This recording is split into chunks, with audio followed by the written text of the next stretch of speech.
बिस्मिल्लाहिर्रहमानिर्रहीम अस्सलाम वालेकुम की हाल है सज्जनों मित्रों ठीक ठाक हो उम्मीद करते हैं कि सारे अल्लाह के फजल नाल बिल्कुल ठीक ठाक होंगे जनाब यार सीन अज यह होया कि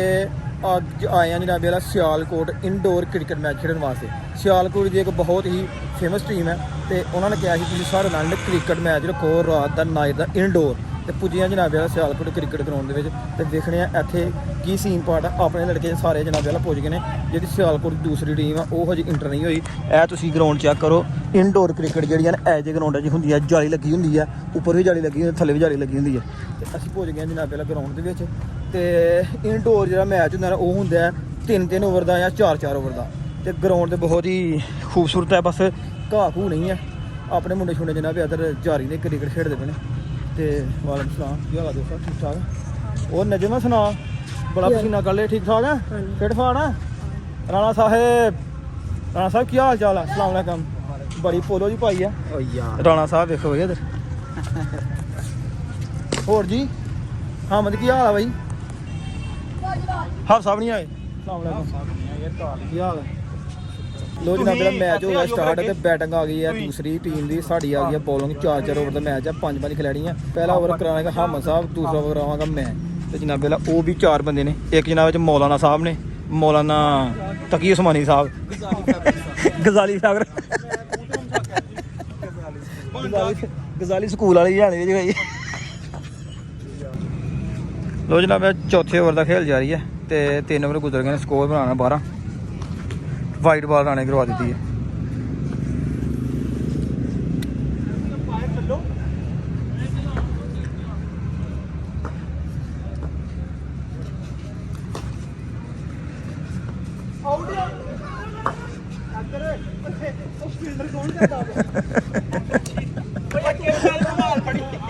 चल ठीक है चलता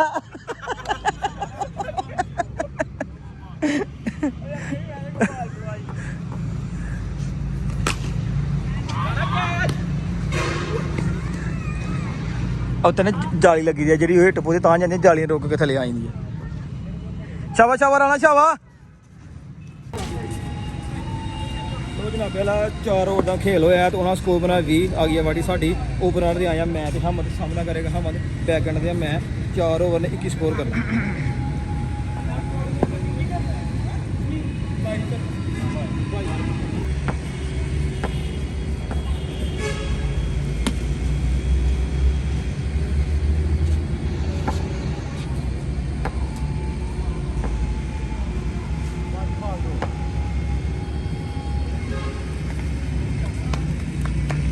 जनाब मेरा सीन आया तो पहला मैच अं जित गए 22 स्कोर करना सी तीसरी ओवर की चौथी वाले जनाब मैच विन कर गए हैं तो हूँ जनाब दूसरा मैच फिर शुरू है दूसरा ओवर है तो स्कोर हो गया सन साढ़ा 3 राती सीन है सी इनडोर क्रिकेट के खेलते सन जनाब वाला 4 मैच जिन्हें अलहमदुलिल्लाह 4 असीं विन कीते सन तो आए हैं जनाब संभड़े वाल तो बहुत जनाब खूबसूरत मौसम है गर्मी का जनाब वाला जोर गया टुट ठंडियां हवावां चल रही ने हर पासे काली घटा छाई हुई है बारिश का आने का फुल मूड बन गया होया तुसीं मौसम चेक करो ए वेखो जनाब हर पासे ठंडियां हवावां और गर्मी का जनाब जोर टुट गया ए सामने पिंड है जफर वाली ए तो जनाब नहीं नज़र आ रहा ठीक है तो गर्मी बहुत ज़्यादा अज पई है तो गर्मी जनाब क्या जोर टुट बहुत ही लैवलदार प्यारा जहा मौसम होया पाया क्या ही बात है लेबर शेबर जी छुट्टी कर गई है खाला भी काम जरूरी है यह भी जरूरी है दसने पैंदा साढ़े एक लेबर कहनी है जी मोल साहब साडा वीडियो बनाते रहते मैं दसना जरूरी अपडेट देनी चाहिए है कि किहड़े मुल्क च किवें दा मौसम है किहड़ी साइड किवें दा मौसम है साढ़े वाली साइड सामने वाली इस टाइम बहुत ज़्यादा तेज़ आंधी चल रही है तेज़ तूफान चल रहे हैं फुल सिलसिला शुरू है जनाब बेला फाइनली जनाब बेला गर्मी का जोर टुट गया बारिश जनाब बेला आ गई है अलहमदुलिल्लाह अल्लाह का लखा करोना बड़ी शुक्र है जनाब वाला बहुत गर्मी तो बाद बारिश आना स्टार्ट हो गई है लेबर शेबर सारी हो गई जनाब अपने घर घरों तुर गई है तो गर्मी का जोर स्टार्ट हो गया आओ तुम बाहर का भी विजिट करवाने बाहर कितनी बारिश है इस टाइम बहुत ज़्यादा तेज़ बारिश जनाब वाला आ गई है तो गर्मी का फुल जोर सी तो हूँ गर्मियाँ फुल जोर टुट गया तो ठंड ठंड वाला मौसम आ गया आए हाय हाय बहुत ही खूबसूरत जनाब बारिश जनाब आ गई है ਲੋ ਜਨਾਬ ਮੇਰਾ ਮੌਸਮ ਮੈਚ ਦਾ ਬਹੁਤ ਹੀ ਲੈਵਲ ਦਾ ਹੋਇਆ ਪਿਆ ਖੂਬ ਇੰਜੋਇਮੈਂਟ ਹੋ ਰਹੀ ਹੈ ਛੱਤ ਚੱਲ ਕੇ ਬਾਰਿਸ਼ ਵੀ ਬਹੁਤ ਜ਼ਿਆਦਾ ਹੈ ਔਰ ਇੰਜੋਏ ਕਰ ਰਹੇ ਹਾਂ ਬਾਰਿਸ਼ ਵਿੱਚ ਵੀ ਨਹਾਉਣਾ ਚਾਹੀਦਾ ਠੀਕ ਹੈ ਹਾਂਜੀ ਗਰਮੀ ਟੁੱਟ ਗਈ ਗਰਮੀ ਟੁੱਟ ਗਈ ਜੀ ਲੋ ਜਨਾਬ ਪਹਿਲਾਂ ਬਾਰਿਸ਼ ਹੋ ਗਈ ਜੇ ਬੰਦ ਤੇ ਮੌਸਮ ਇੱਕ ਹੋ ਗਿਆ ਜੀ ਬੜੇ ਜਿਹੇ ਲੈਵਲ ਦਾ ਲੇਬਰ ਆਪਣੀ ਤੁਰ ਕੇ ਘਰਾਂ ਨੂੰ ਤੇ ਪੱਲੀਆਂ ਛਲੀਆਂ ਲੰਮ ਲੱਗੀਆਂ ਤੋਲਣ ਮੌਸਮ ਤੁਸੀਂ ਵੇਖੋ ਕਿਹਦਾ ਹੀ ਲੈਵਲ ਦਾ ਹੋ ਗਿਆ ਇੱਧਰ ਜਨਾਬ ਇੱਕ ਆ ਗਿਆ ਰਕਸ਼ਾ ਮਾਲ ਲਾਉਣ ਵਾਲਾ ਚੁੱਕੋ ਜੀ ਚਲੋ ਜੀ 57 ਪਠਾਨ ਜਨਾਬ ਆਪੇ ਹੀ ਲਗਾ ਰਕਸ਼ੇ ਦੇ ਉੱਤੇ ਤੇ ਨਾ ਕੰਡੇ ਤੇ ਕਿੱਟ ਰੱਖ ਲੈਣਾ ਪਨੀਰ ਨੂੰ ਜਨਾਬ ਲੱਗਿਆ ਪਾਣੀ ਲੈਣ ਤੇ ਰੂਟਰ ਲੈ ਕੇ ਜਾ ਰਹੇ ਆ ਆਪਣੀ ਪੈਲੀ ਦੇ ਵਿੱਚ ਇਹ ਸਾਡੀ ਇਸ ਪੈਲੀ ਦੇ ਅੱਗੇ ਘਰ ਦਾ ਪਾਣੀ ਹੋਇਆ ਪਿਆ ਇਹ ਪੈਲੀ ਵਹਾਵਾਈ ਜਵਾਨ ਪਾਣੀ ਬਾਰਿਸ਼ ਦਾ ਪਾਣੀ ਆ ਖੁੱਲ੍ਹਾ ਹੋਇਆ ਤੇ ਪਨੀਰ ਨੂੰ ਪਾਣੀ ਲੱਗਿਆ ਲਾਉਣ ਤਾਂ ਕਿ ਨਾ ਕੋਈ ਹਫ਼ਤੇ ਖੰਡ ਦੇ ਵਿੱਚ ਪਨੀਰੀ ਜਵਾਨ ਹੋਵੇ ਤੇ ਫਿਰ ਲਾਵਾਂਗੇ ਇਹ 'ਚ ਲਾਭ ਕਿਉਂਕਿ ਹੁਣ ਚਾਵਲ ਦੀ ਫਸਲ ਦਾ ਨਾ ਸੀਜ਼ਨ ਸਟਾਰਟ ਹੋ ਗਿਆ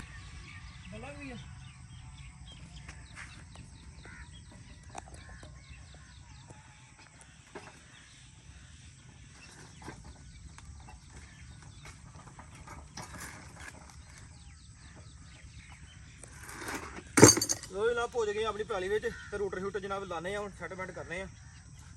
ਪਹਿਲੇ ਇਹ ਚੀਜ਼ਾਂ ਸਾਡੇ ਨਾਲ ਲਈਏ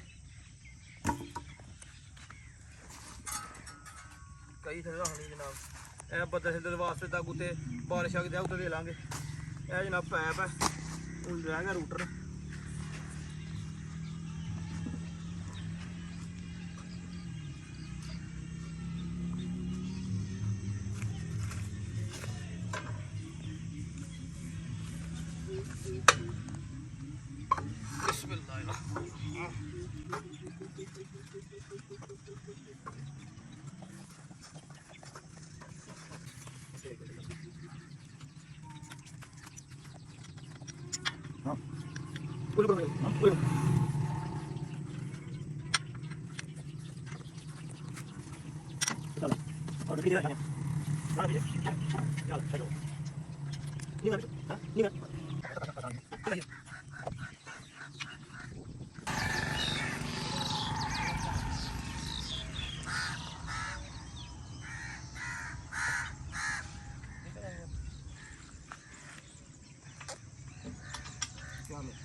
अपनी चरी है जनाब वाल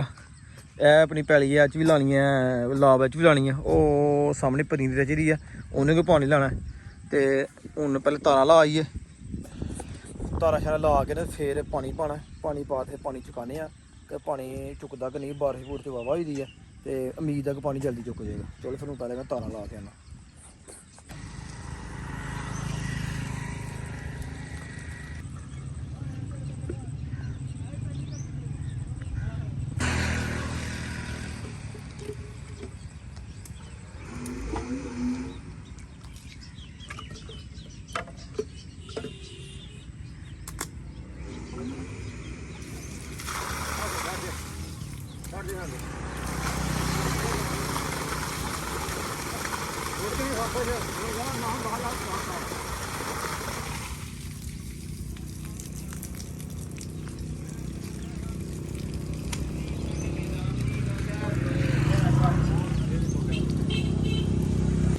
लो जनाब यार रूटर में पानी शानी चुका के पैप अगे ला के पानी जनाब ला दिता पनीरी नूं यह पानी जनाब जा रहा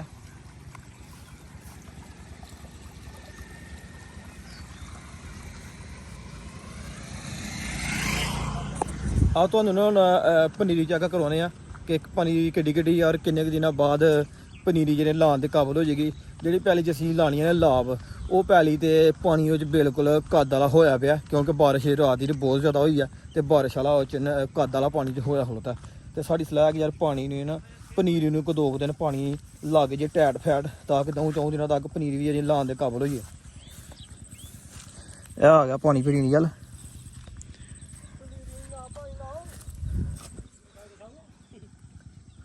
ओ पानी तुरदा जनाब आ रहा है जनाब पनीरी अपनी वो पैली भी लानी है लाभ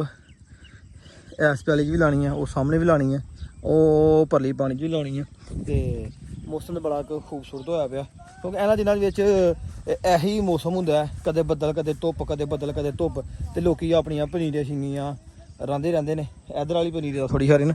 ਛੋਟੀ ਹੈ ਤੇ ਇਧਰ ਵਾਲੀ ਜ਼ਰਾ ਵੱਡੀ ਹੈ। ਹੁਣ ਇਹਨੂੰ ਲਾਣੇ ਆ ਪਾਣੀ ਛਾਣੀ, ਅੱਲਾ ਖੈਰ ਕਰੇ ਇਨਸ਼ਾਅੱਲਾ। ਹੋਰ ਕੋਈ 2-4 ਦਿਨਾਂ ਨੂੰ ਹਫਤੇ ਖਾਣ ਨੂੰ ਪਨੀਰੀ ਬਿਲਕੁਲ ਲਾਉਣ ਦੇ ਕਾਬਲ ਹੋ ਜਾਏਗੀ।